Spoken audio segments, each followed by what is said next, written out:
in safiirkii kala dhex galay ardadii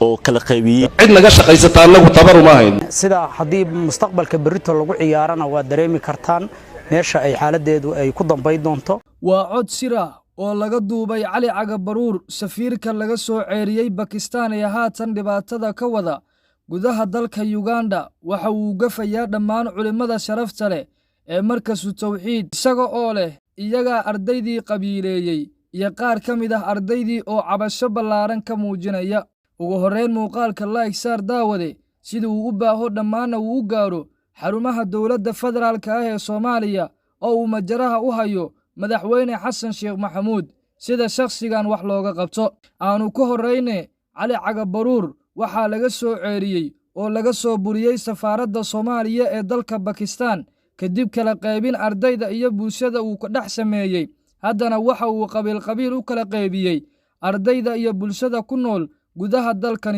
Uganda oo safiir looga dhigay oo uuna haatan ku magacaaban yahay madaxa ugu sarreeya ee safaaradda Uganda inta aanan u guda galin baahinta codka sirta ah ee uu kaga hadlayo arinta markaas tawxiid aan daawadayaal idin bidhaamiyo muwaadinka Soomaaliga ah ee yimaada dalkan Uganda misana waxbarashada u yimaada baatada uu la kulmo oo aysan wasaaradda waxbarashada waxba kala socon ardayga Soomaaliga ah waxa qasab ku ah sida uu ugu biiro jaamacadaha wax laga barto ee dalkan Uganda inuu bixiyo lacag kor u dhaafaya 200,000 oo Uganda shilin ah una dhiganta $70 taasi oo baadcad ah jaamacadaha ku yaal Uganda ayaana ardayda ku amra in safaaradda lacagtaasi ay ku soo bixiyaan waxaana lagu subaa akoon qaas ah oo uu leeyahay Cali Caga Baruur isla mar ahaantaana baadaasi uu ku qaato haatan ardaydii ayaa dhammaan cabasho ka ah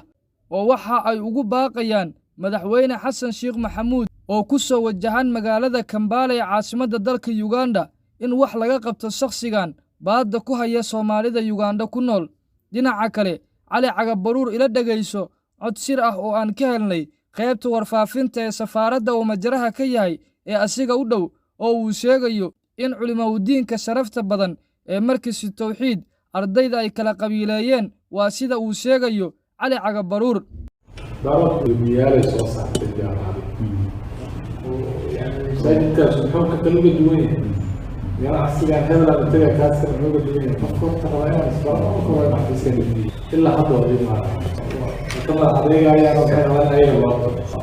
dhammaan ardaydii ayaa cabanaysa oo waxa ay ka cabanayaan Cali Caga Baruur iyo wiil uu adeer u yahay oo Suudaan muqallis ka ahaan jiray dadkan u tahriibin jiray Liibiya